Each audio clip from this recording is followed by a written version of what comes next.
¿Cómo le va? Muy buenas tardes, bienvenida, bienvenido a su programa Inaudito. Vamos a tener historias importantes el día de hoy.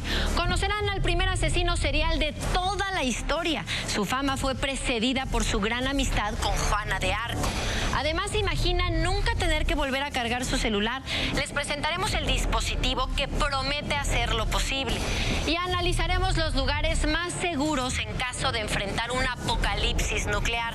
También hablaremos de los extraños presagios que anticiparon la llegada de Hernán Cortés. Y les contaré la historia de dos jóvenes que lograron intercambiar un clip por una casa. Yo soy Jimena Duarte y todo lo que están a punto de ver es algo inaudito.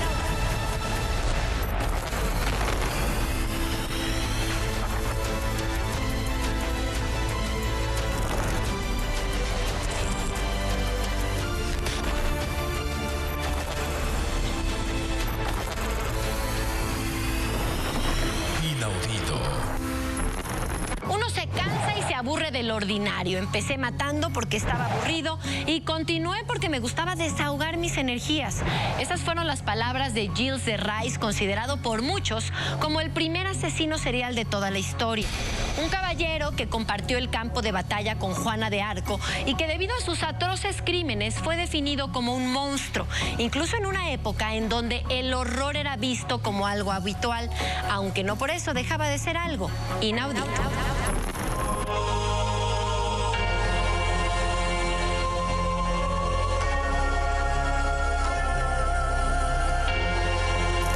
El nombre de Gilles de Rais es conocido en los libros de historia por su valiente acompañamiento a Juana de Arco, pero tras la muerte de su fiel compañera de batalla y el fin de la guerra, la vida del caballero tomó un giro oscuro al adentrarse a una espiral de decadencia moral y desviación psicológica. Se dice que se obsesionó con las prácticas ocultistas y la alquimia, buscando desesperadamente recuperar la fortuna que había perdido en extravagancias y en la financiación de sus propios espectáculos teatrales.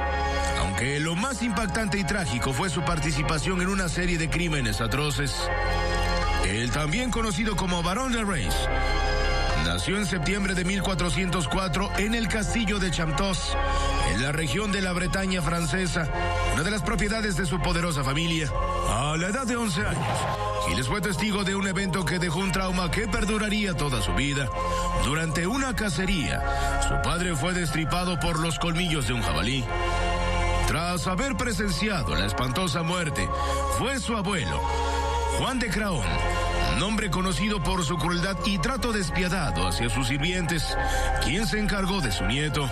Educado entre la élite aristócrata de la época, Gilles de Rais se convirtió en un hombre engreído y caprichoso, siendo armado caballero a la edad de 14 años.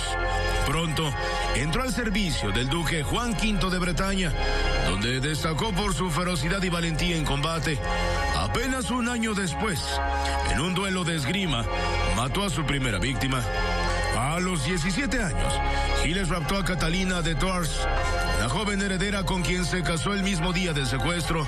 No obstante, su matrimonio fue turbulento, marcado por los supuestos impulsos homosexuales de Gilles y una hija nacida 7 años después del matrimonio.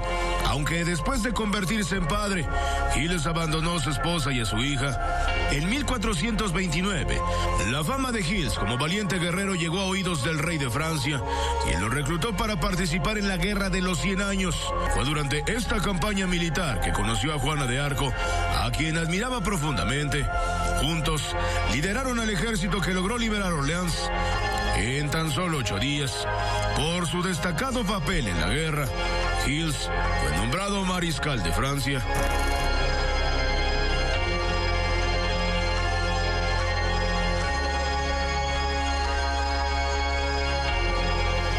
Tras la captura y posterior ejecución de Juana de Arco, la fortuna de Gilles de Rais comenzó a desvanecerse.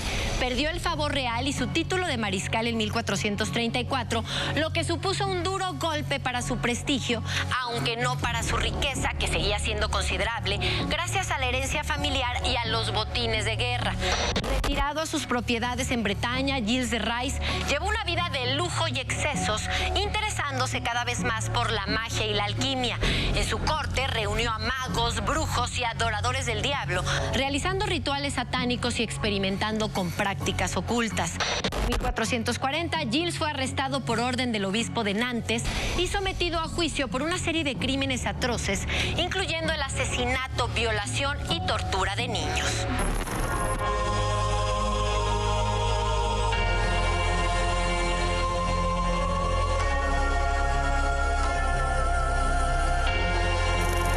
Los relatos históricos sugieren que el barón de Reims llevaba a cabo los atroces crímenes en sus propiedades, especialmente en el castillo de Monchaux, donde los niños eran llevados a un área especial dedicada a sus rituales macabros. Se cuenta que sometía a sus pequeñas víctimas a todo tipo de torturas antes de acabar con sus vidas, a menudo en rituales que involucraban prácticas satánicas y alquímicas. Se cree que algunos de los crímenes fueron realizados durante rituales donde se buscaba invocar poderes oscuros o lograr la inmortalidad a través de sacrificios humanos. La magnitud de sus crímenes es difícil de determinar con precisión, ya que los registros históricos de la época son incompletos y muchas de las pruebas en su contra fueron destruidas deliberadamente después de su arresto. Se estima que Gilles de Reims podría haber sido responsable del asesinato entre 80 y 200 niños inocentes, aunque algunas estimaciones sugieren números mucho menores. En la confesión de uno de sus sirvientes se detalla la crueldad de los actos cometidos por el barón de Reims. A veces les cortaba la cabeza, otros solo la garganta, y en otras ocasiones les rompía el cuello a golpes. Después de que las venas estaban cortadas para que languidecieran mientras su sangre se derramaba, Gilles a veces se sentaba en las barrigas de los niños y sentía placer. Inclinándose sobre ellos, los veía morir. Los motivos detrás de estos actos horribles siguen siendo objeto de especulación. Algunos historiadores sugieren que Gilles de Reims pudo haber estado impulsado por su obsesión por las prácticas alquímicas y esotéricas, mientras que otros ven sus crímenes como el resultado de una depravación psicológica extrema y una profunda corrupción moral. Independientemente de los motivos precisos por la crueldad y la atrocidad de sus crímenes, Gilles de Reims se convirtió en un símbolo del mal en la historia europea y fue él mismo quien confesó sus atrocidades antes de ser sometido a la tortura. Gilles de Reims le habló abierta y voluntariamente a todos los presentes y confesó que debido al ardor y placer al satisfacer sus deseos carnales, había tomado a un gran número de niños. A veces los había sometido a varios tipos de tortura. Cometió el vicio sodomítico con ellos cuando estaban agonizando y sentía placer besando niños ya que estaban muertos y juzgando cuál de ellos tenía la cabeza más bella. Después hacía que sus sirvientes tomaran los cuerpos, los quemaran y los redujeran a cenizas. Después del juicio, Gilles de Reims enfrentó una sentencia de muerte por cargos de prácticas demoníacas, herejía y sodomía. Aunque al principio negó sus crímenes, eventualmente confesó, atribuyendo sus acciones a los astros. El 26 de octubre de 1440 fue llevado a las afueras de Nantes, donde fue ejecutado en la horca. Sus restos, parcialmente incinerados, encontraron su último reposo en la iglesia de las Carmelitas en la ciudad, pero su infame legado no fue olvidado, horrorizando a las generaciones venideras.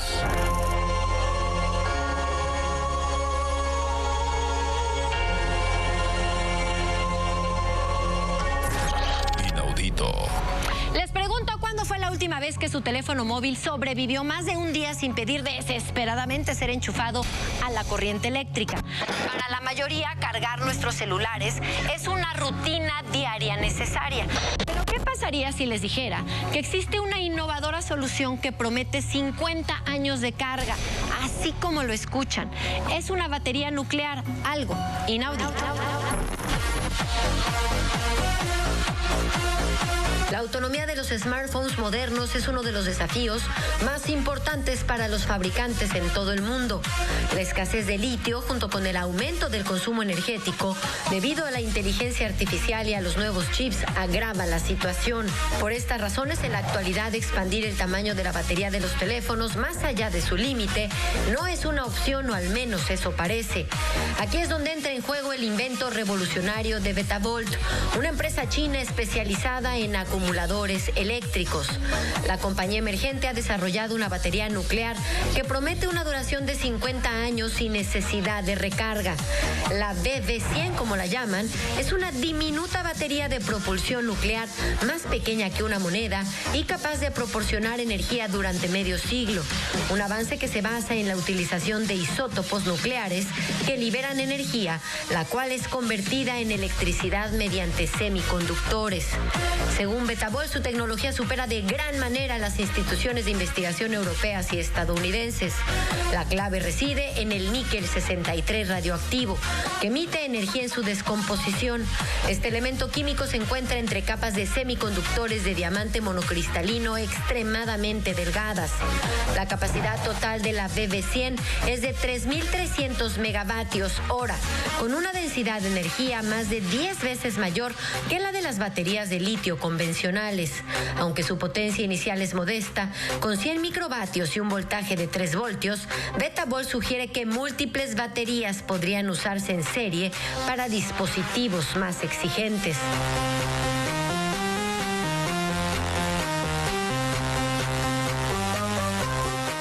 Pero seguramente después de escuchar sobre una batería radioactiva, se preguntarán, ¿será seguro utilizarla?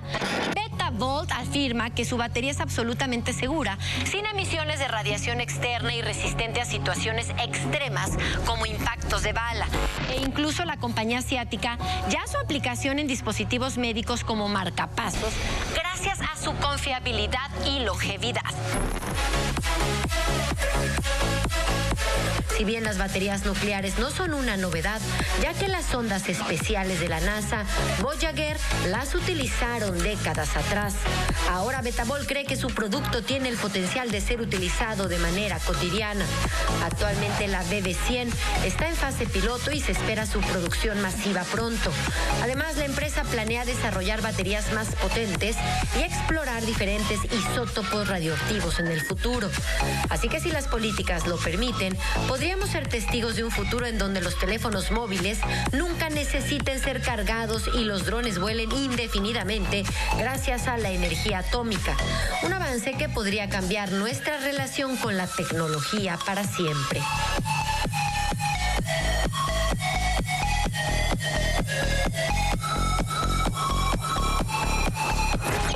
Inaudito. En su libro Viaje al centro de la Tierra, Julio Verne nos transporta a un mundo de maravillas subterráneas, donde el profesor Lidenbrock y su equipo se aventuran en un épico viaje hacia las profundidades de la Tierra. Pero tal como suele suceder en ocasiones, la realidad supera la ficción, y es que han sido decenas de temerarios exploradores los que se han aventurado para descubrir los secretos que esconde la cueva de Boronia. Hasta hoy han logrado descender a lo menos 2.191 metros, aproximadamente la distancia que separa la Ciudad de México de Cancún, convirtiendo al punto más cercano al centro de la Tierra en un lugar inaudito.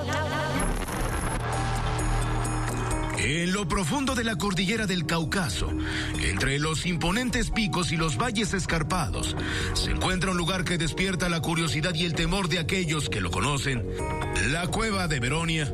Su nombre evoca misterio y aventura, y es que este sistema de cuevas es mucho más que un simple agujero en la tierra. Es un mundo subterráneo en sí mismo, lleno de maravillas y peligros ocultos. La historia del punto más cercano al centro de la Tierra comenzó hace milenios, cuando las fuerzas de la naturaleza esculpieron lentamente su extensa red de paisajes y cavernas. Durante siglos, el enigmático lugar permaneció oculto en las profundidades de la Tierra, conocido solo por las leyendas locales y las historias de los lugareños. Está considerada el Himalaya de las cuevas.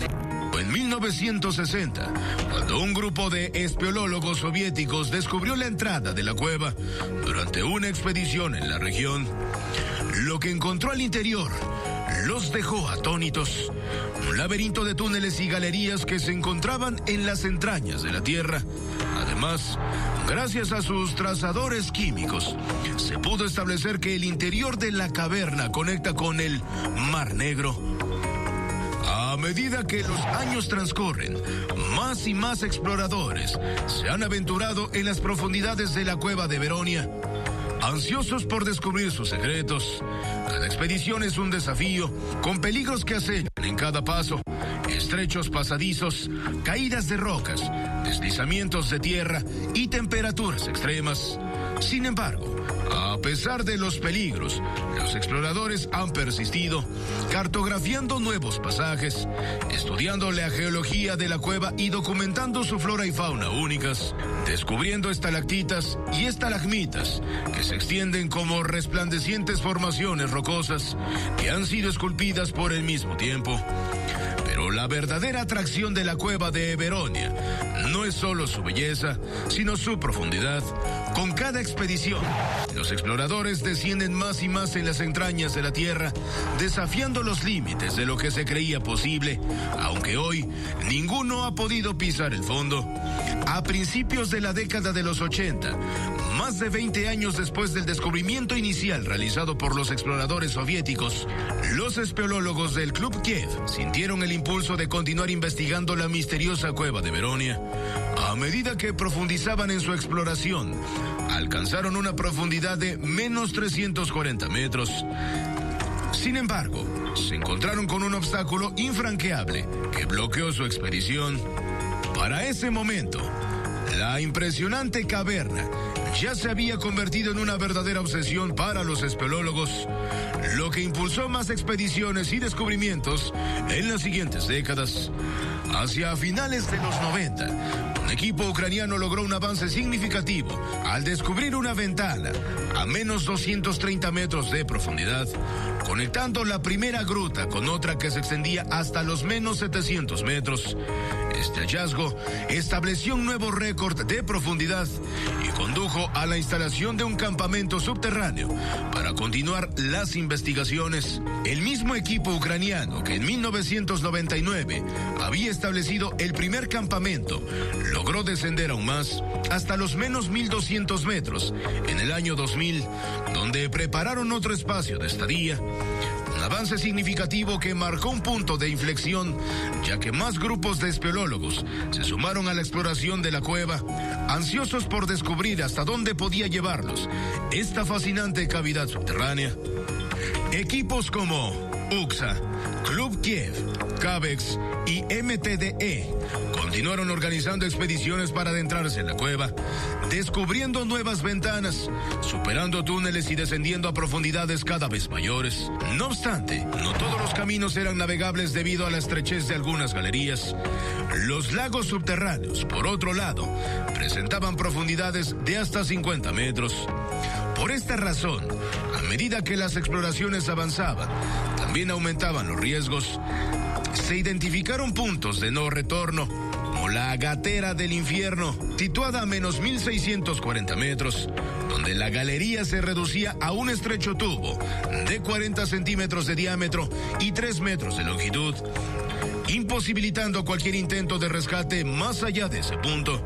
A pesar de los peligros, a fines de 2004 se logró un nuevo hito en la espeleología al superar la marca de los menos 2.000 metros de profundidad. Posteriormente, el equipo UXA alcanzó los menos 2.080 metros en octubre de ese año, llegando al punto conocido como Game Over, donde la galería llega a su fin, o al menos eso se creía. No obstante, esto no detuvo los esfuerzos de los espeleólogos, como lo demuestra el récord actual de inmersión alcanzado por el ucraniano Gennady Samokin a menos 2.191 metros, llevando la exploración de la cueva de Veronia a nuevas e impresionantes profundidades, en donde además se encontraron con nuevas especies. Para llegar al final tenemos que instalar más de 5.000 metros de cuerda de progresión y más de 1.000 anclajes. Son formas de vida estudiadas por la NASA como posibles en otros planeta. Hoy en día, la cueva de Boronia sigue siendo un destino de exploración para los valientes y aventureros de todo el mundo que buscan alcanzar los 2.700 metros de profundidad que se estima tiene la misteriosa cueva.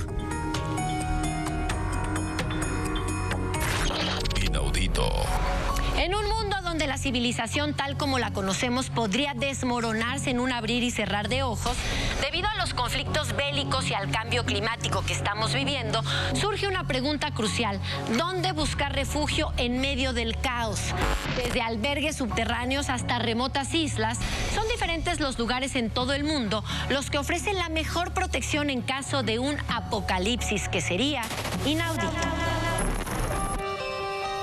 Desde que la sombra de un posible conflicto global nuclear comenzó a amenazar a la humanidad, luego de la invasión rusa a Ucrania, los preparativos para afrontar tal eventualidad cobraron una relevancia sin precedentes. Ante la incertidumbre de lo que pudiera desencadenar una confrontación entre naciones, el periódico británico Daily Mirror dedicó un reportaje a los 4 lugares considerados como los más seguros en caso de estallar un apocalipsis nuclear. El primero de ellos, ubicado en Reino Unido, es el Good Norton, un búnker camuflado entre la aparente tranquilidad de un bosque en Worcestershire, a unas 2 horas y media de Londres. Originalmente adquirido por la BBC durante la Segunda Guerra Mundial como un refugio para sus emisoras en caso de crisis, hoy en día sirve como centro de formación para ingenieros de sonido, manteniendo la capacidad de transmitir los mensajes del Servicio Público de Radio y Televisión del Reino Unido en momentos de emergencia. En Estados Unidos, el complejo Raven Rock Mountain en Pensilvania ha sido desde su construcción en 1948 un enigma envuelto en misterio. Conocido como Harris Hall, esta instalación alberga espacios para hasta 1.400 personas y está protegida por puertas blindadas y túneles subterráneos, siendo concebida como una pieza clave para la respuesta a emergencias. En las montañas de Virginia, la base Peters Mountain, hoy operada por una empresa multinacional de telecomunicaciones, también desempeña un papel crucial en la continuidad del gobierno estadounidense. Concebida como un centro de reubicación en caso de ataque a Washington, estas instalaciones estratégicas están preparadas para albergar a cientos de personas en caso de emergencia. Finalmente, el Cheyenne Mountain Complex en Colorado, construido durante la Guerra Fría, conocido por ser la sede del NORAD, una organización conjunta de Canadá y los Estados Unidos que provee de defensa y control aéreo, ha sido equipado con 5 cámaras subterráneas, depósitos de combustible y agua, y se dice que incluso alberga un lago subterráneo. Mantenido por la Fuerza Espacial de los Estados Unidos, este complejo puede albergar hasta 1.000 personas y ha sido revitalizado en respuesta a las amenazas modernas. Ahora que si hablamos de los países más seguros en caso de un apocalipsis zombie o no, los investigadores de la revista Risk Analysis han identificado a Australia como el país más seguro, seguido de cerca por Nueva Zelanda e Islandia. Con base en las características de la población, la ubicación física del refugio, la disponibilidad de recursos naturales y las características políticas y sociales, estas naciones insulares ofrecen atributos únicos que las convierten en refugios efectivos ante una pandemia global catastrófica. Su aislamiento geográfico proporciona una barrera natural contra la propagación de enfermedades, mientras que su abundante territorio y recursos naturales permiten una mayor autosuficiencia. Además, la sociedad tecnológica desarrollada en estos países ofrece la capacidad de reconstruirse con éxito después de un evento catastrófico a gran escala. Estos lugares, aunque concebidos en tiempos de paranoia y tensión, son testigo del constante esfuerzo humano por garantizar la supervivencia ante las amenazas más extremas, incluso en un mundo marcado por la incertidumbre y el peligro. Inaudito. Mientras eligen su refugio favorito en caso de un apocalipsis, vamos a una pausa comercial, pero les comento que ya nos pueden ver a través de Roku Channel por el canal 117, en el canal 2024 por Samsung TV Plus y ahora también estamos por Pluto TV. Al regresar, les presentaré un peculiar animal que llegó a las costas de Noruega. Traía consigo un dispositivo que apunta directamente al espionaje espionaje del gobierno ruso. Y también conocerán los detalles de unas extrañas momias que eran ahumadas para su preservación. Lo que quedaba de ellas era consumido por sus parientes. No se vayan porque todo es inaudito. Esto es... La forma ordenada en que fueron enterrados sugiere que no eran esclavos o criminales comunes. En cambio, su destino parece estar vinculado a un periodo de agitación social en la comunidad ateniense, donde de manera constante los aristócratas y nobles luchaban por el poder. De acuerdo con las primeras investigaciones realizadas, los restos de los 80 cuerpos pudieron haber estado vinculados a un oscuro capítulo en la historia de la antigua Grecia. El intento de golpe de Estado, liderado por Silón a finales del siglo VIII a.C., el aristócrata ateniense, ansioso por convertirse en tirano, se vio envuelto en un intento fallido de tomar el poder por la fuerza. Un evento que los historiadores consideran como uno de los primeros hechos históricos verificables en la antigua Grecia. El descubrimiento de los cuerpos enterrados con las manos atadas proporcionó valiosos indicios para datar el enterramiento. 2 pequeños jarrones hallados junto con los restos sirvieron como pistas temporales, permitiendo a los investigadores ubicar este sombrío episodio en el tiempo. Los asombrosos hallazgos parecen esclarecer una época tumultuosa de intriga política y luchas por el poder en la antigua Atenas, ofreciendo una ventana a un periodo crucial de la historia griega que trasciende las fronteras entre la leyenda y la realidad. Inaudito. Antes de la llegada de los españoles, la vida que conocían los nativos se vio de pronto sacudida por una serie de sucesos que sin duda no auguraban nada bueno. Desde el impacto de un rayo en un templo hasta los lamentos de la Llorona, fueron 8 las señales que los mexicas presenciaron antes del trágico final de su civilización. Según el Códice Florentino, a principios del siglo XI, 10 años antes de la conquista española, se vivieron terribles presagios que anunciaban un periodo inaudito. Hace 5 siglos, en la capital del poderoso imperio azteca, los vientos de cambio susurraron entre los muros de adobe y los templos de piedra. Aquellos días estuvieron marcados por funestos presagios que anunciaron la llegada de un cambio catastrófico. Una década antes de la conquista española, los fundadores de la Gran Tenochtitlan fueron testigos de una serie de inquietantes acontecimientos que proyectaron sombras sobre su glorioso imperio. Cargados de misterio y temor, parecían anunciar un futuro oscuro y desconocido para aquellos que habitaban sobre las aguas del lago de Texcoco. El primer presagio, como una llama ardiente en el horizonte, iluminó el cielo nocturno con su resplandor inusual. Desde la casa 12 del calendario azteca, aquella luz misteriosa proyectaba una sombra de inquietud sobre la ciudad, desafiando el orden natural y sembrando el desconcierto entre los habitantes de la gran urbe. Pero el destino aún guardaba más augurios sombríos. El templo del dios Huitzilopochtli, el Tlacatencan, ardió en llamas sin explicación aparente, desafiando los esfuerzos de los hombres por sofocar el voraz fuego que devoraba su sagrado.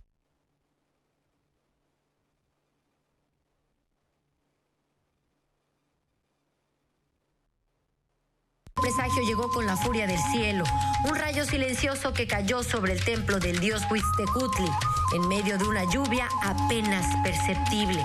Sin estruendo alguno, el golpe del sol derribó la edificación sagrada, dejando a su paso la desolación y la incertidumbre sobre el destino de la ciudad. Y mientras el sol aún brillaba en lo alto, una lluvia de estrellas dividió el firmamento en 3 partes, desafiando la lógica y sembrando el temor entre los corazones aztecas. Pero los presagios no se limitaban al cielo y la tierra. Las aguas del lago de Texcoco, sin viento que las precediera, se agitaron con furia, inundando parte de la gran ciudad y dejando en su estela la incertidumbre sobre lo que estaba por venir. Y entre la noche y la oscuridad, el llanto de una mujer, la Llorona, resonaba en los rincones de Tenochtitlan, preludio de tragedias por venir, mientras que la aparición de un extraño pájaro en el lago, observado con inquietud por Moctezuma, marcó el inicio del fin para el imperio azteca. Finalmente, criaturas con formas aberrantes, con 2 cabezas, 4 manos y 3 ojos, fueron avistadas cerca del lago de Tenochtitlan antes de desvanecerse ante la mirada atónita del Huey Tlatoani, desafiando toda explicación lógica y sellando el destino de un pueblo. Y así Hernán Cortés entró a la capital, confundido por Moctezuma con el regreso de Quetzalcóatl, sellando el destino de un pueblo y el inicio de una nueva era de conquista y sometimiento. Inaudito. Alrededor del Servicio Federal de Seguridad de la Federación de Rusia se han escrito decenas de teorías de conspiración, desde su supuesta participación en atentados terroristas hasta el asesinato de opositores políticos. Y aunque hasta ahora no se ha encontrado evidencia sólida para respaldar estas hipótesis, hace algunos años en el mar de Noruega apareció una beluga con un misterioso dispositivo que parecía señalar directamente al gobierno de Vladimir Putin. Si se lograra demostrar el espionaje ruso, sería un caso inaudito.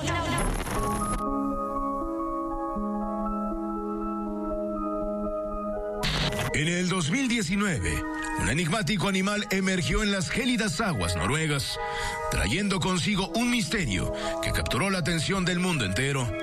Vladimir, la beluga apodada así por su intrigante conexión con Rusia y sus habilidades aparentemente extraordinarias. Todo comenzó cuando un pescador noruego llamado Joar Hesten se topó con una escena singular en las aguas de Hammerfest, en el extremo norte de Noruega. Una beluga, usualmente tímida y reservada en la presencia humana, estaba luchando por liberarse de un arnés de cámara con la inscripción Equipo San Petersburgo. Este peculiar detalle, junto con el comportamiento poco común de la beluga, desató una ola de especulaciones y teorías en todo el mundo. He started pulling at fishermen's boats and buoys and equipment and getting their attention. One of the fishermen in Norway really realized something's wrong with this picture. There's a whale wearing a harness. He got in the water himself and was able to undo the harness and take Valdemir out of the harness, which I think was really important, an important thing to have happen for Valdemir, because I don't think he probably could have lived his whole life in that too comfortably. Rápidamente, la historia de Vladimir se convirtió en un fenómeno mediático, alimentado por la intrigante posibilidad de que esta criatura marina estuviera vinculada a actividades de espionaje ruso. Su nombre, un juego de palabras que combina Val, la palabra noruega para ballena, y el nombre de pila del presidente ruso, Vladimir Putin, capturó aún más la imaginación de quienes seguían su historia. Lo que siguió fueron meses de fascinación y asombro, mientras Vladimir continuaba cautivando a quienes se encontraban con él en las frías aguas del norte de Noruega.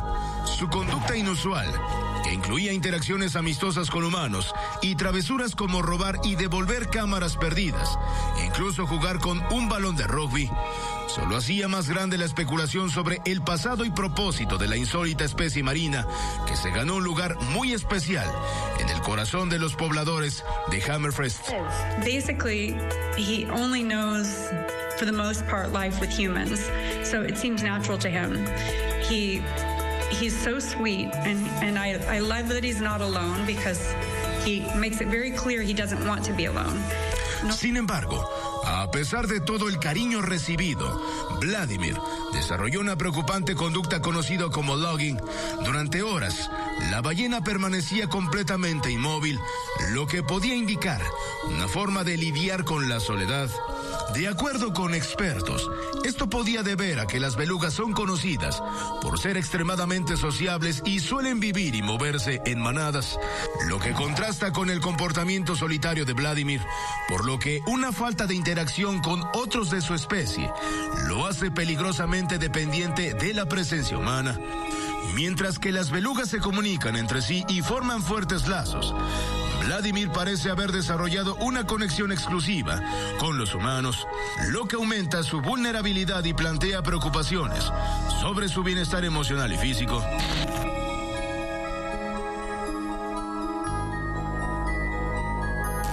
Aunque nadie puede confirmar con certeza si Vladimir fue entrenado como espía, la posibilidad de que una beluga estuviera involucrada en operaciones de inteligencia no es del todo descabellada. En la historia militar hay rumores de que animales utilizados para tareas de reconocimiento y espionaje, como palomas mensajeras, hasta delfines entrenados para localizar minas subterráneas.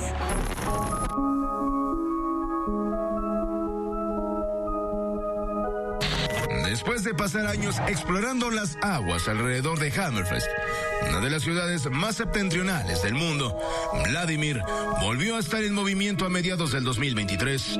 Sorprendentemente, se dirigió al sur, hasta las concurridas aguas de Oslo, lo que llevó a las autoridades a emitir una advertencia a los noruegos para que no se acercaran al animal.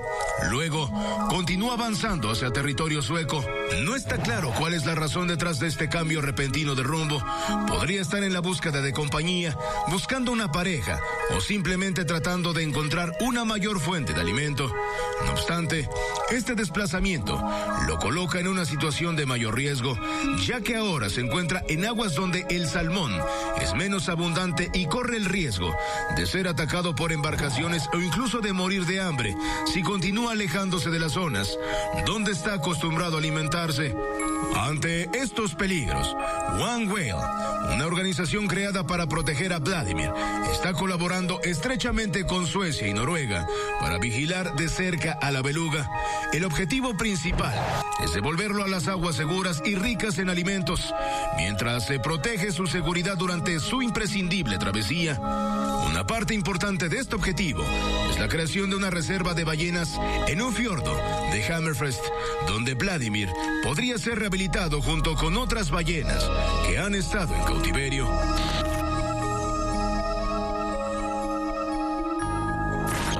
Inaudito. Tenemos que ir a un corte, no sin antes recordarles que no se pueden perder la programación de Canal 6 por Roku Channel, Samsung TV Plus, Dish, Easy, Total Play, Sky, Runtime, Pluto TV y YouTube.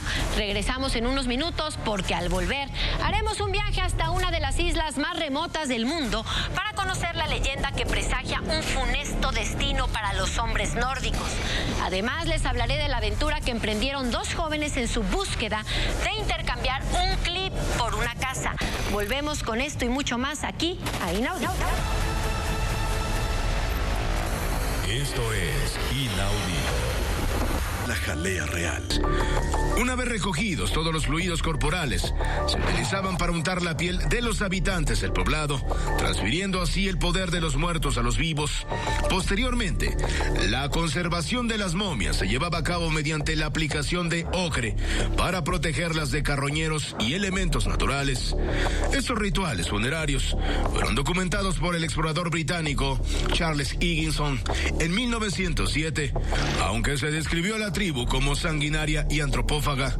La leyenda dice que el canibalismo era practicado solo con ladrones y prisioneros de guerra. Aunque estas prácticas fueron abandonadas alrededor de 1949 debido a la labor evangelizadora de los misioneros, los pobladores de la zona continúan cuidando las momias mediante labores de restauración periódicas, utilizando savia de árboles locales para pegar las partes desprendidas y retocando la pintura ocre. En la actualidad, las momias se pueden ver en varios pueblos del área de Aseki, en el distrito de Papúa.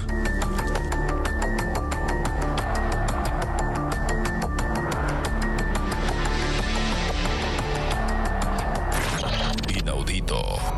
En una de las islas más remotas del mundo, las focas son consideradas sagradas y se les respeta profundamente. Por esta razón, hace más de 20 años, en el pequeño poblado de Mikladalur, se erigió una estatua conmemorativa como símbolo de una leyenda que define la relación entre sus habitantes y las focas.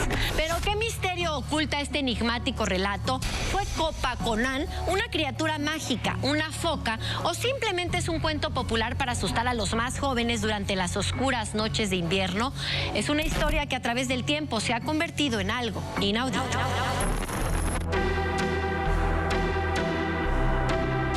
Entre las leyendas compartidas por los pueblos costeros del Atlántico Norte y arraigada especialmente en las Islas Faroe, se cuenta que las focas son personas que han decidido abandonar la vida terrenal para vivir en el mar, enfundadas en la piel de estos animales. Una vez al año, en la víspera de los Tres Reyes, regresan a tierra, se reúnen en cuevas costeras y celebran dejando temporalmente su forma de foca. En una de estas mágicas noches, un joven del pequeño pueblo de Mikladalur, atraído por las historias que sus ancestros le habían contado, decidió acercarse a las costas para presenciar el festín de las focas. Allí, entre las sombras de la noche, fue testigo de un espectáculo sobrenatural. Las focas, al desprenderse de sus pieles, revelaban su verdadera forma humana.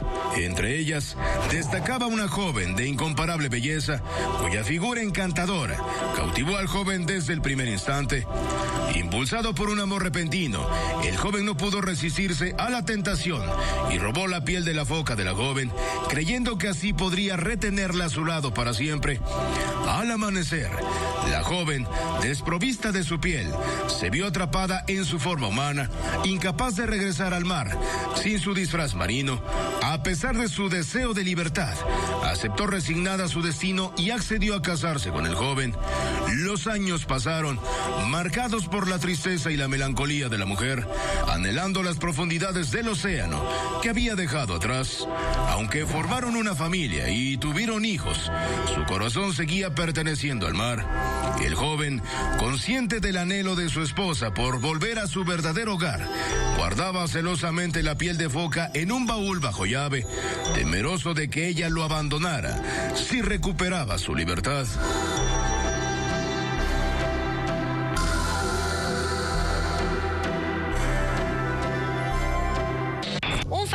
Día, mientras el joven se encontraba en alta mar pescando con sus compañeros, descubrió con horror que había olvidado la llave del baúl que contenía la piel de foca.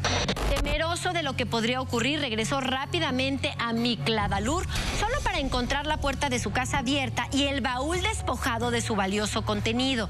Su esposa había desaparecido, regresando al mar que tanto ansiaba. Con el corazón destrozado por la pérdida, el hombre y sus hijos esperaron en vano el regreso de su amada. Miraban con anhelo hacia el horizonte, donde las olas del Atlántico rompían contra las rocas, pero ella nunca regresó. Consumido por la ira y el dolor, el hombre juró venganza contra las focas que se llevaron a su esposa, planeando una cruel matanza en la próxima víspera de los Tres Reyes.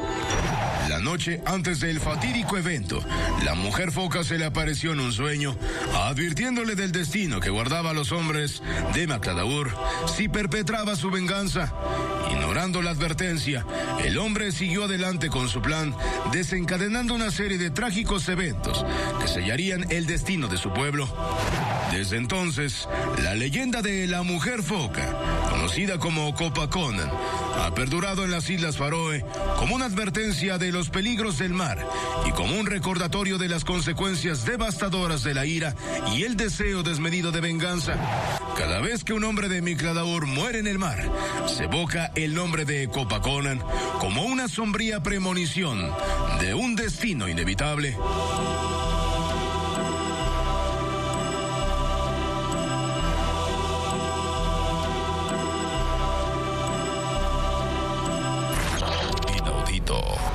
Desde tiempos antiguos, el trueque ha sido utilizado como una forma de comercio e incluso hoy en día es practicado en algunas comunidades y regiones del mundo. Aunque puede ser efectivo para intercambiar bienes que tienen un valor similar, también es cierto que puede ser complicado cuando los valores no son equivalentes. O al menos eso parecía, hasta que dos audaces jóvenes pusieron a prueba su capacidad de negociación y una enorme paciencia hasta lograr intercambiar un clip por una casa. Así como lo escuchan, puede parecer imposible, pero se convirtió en una historia inaudita. Kyle MacDonald se convirtió en una figura icónica en la historia de Internet gracias a su increíble hazaña: adquirir una casa a partir de un simple clip rojo, todo mediante una serie de intercambios. Todo comenzó el 12 de julio de 2005, cuando MacDonald publicó en línea una foto del famoso clip rojo con el desafío de obtener una casa a través de intercambios sucesivos. Los usuarios de Internet respondieron ofreciendo objetos de igual o mayor valor y MacDonald seleccionaba aquellos que más le interesaban. Sin embargo, este desafío no fue fácil ni económico para MacDonald, quien se comprometió a recoger personalmente los objetos intercambiados. Esto significaba viajar largas distancias, como el trayecto desde Montreal hasta Vancouver, en el extremo opuesto de Canadá, solo para recoger un bolígrafo con forma de pez. A lo largo de 12 meses, MacDonald realizó una serie de intercambios que progresivamente aumentaron en valor y relevancia. Entre los objetos que pasaron por sus manos se encontraban un asador, un generador eléctrico, una moto de nieve, una camioneta, un contrato discográfico, la oportunidad de pasar una tarde con el cantante de rock Alice Cooper e incluso la participación en una película. Finalmente, a principios de julio de 2006, casi un año después de iniciar su desafío del clip rojo, MacDonald anunció que había cerrado un trato para intercambiar el papel cinematográfico por una casa en Canadá, una acogedora vivienda de 2 pisos y estilo campestre que se encuentra en la pequeña localidad de Kipling, en la provincia de Saskatchewan, en la parte central del país. Aunque los sorprendentes intercambios no terminan aquí.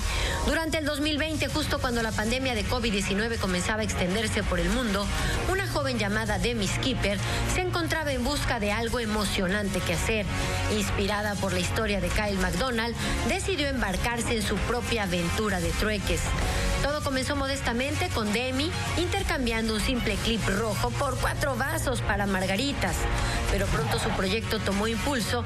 A lo largo de 18 meses realizó 28 intercambios, cada uno más emocionante que el anterior. Desde una aspiradora hasta una tabla de snowboard, pasando por un par de zapatillas deportivas y un teléfono celular de alta gama. Demi fue acumulando objetos de mayor valor. Su aventura la llevó a recorrer Estados Unidos en busca de nuevos intercambios, mientras compartía cada paso en las redes sociales. El objetivo final de Demi era obtener una casa, al igual que Kyle MacDonald, aunque hubo momentos de desilusión y dificultades en el camino. Demi perseveró. Un día, después de un largo proceso de intercambios, finalmente lo logró. El momento en que Demi recibió las llaves de su nueva casa cerca de Nashville fue verdaderamente emocionante. Con millones de seguidores siguiendo su aventura en las redes sociales, este logro se convirtió en un símbolo de determinación y creatividad. Para Demi, esta experiencia no solo se trató de obtener objetos materiales, sino también de ayudar a otras personas en el camino. Desde una mamá necesitada de un automóvil hasta alguien que requería una aspiradora. Cada trueque tuvo un impacto significativo en la vida de alguien. Ahora, con su casa asegurada, Demi mira hacia el futuro con entusiasmo. Aunque los intercambios pueden ser agotadores, sabe que cada uno de ellos tiene un significado especial. Y mientras continúe la aventura, Demi seguirá sorprendiendo al mundo con sus increíbles trueques.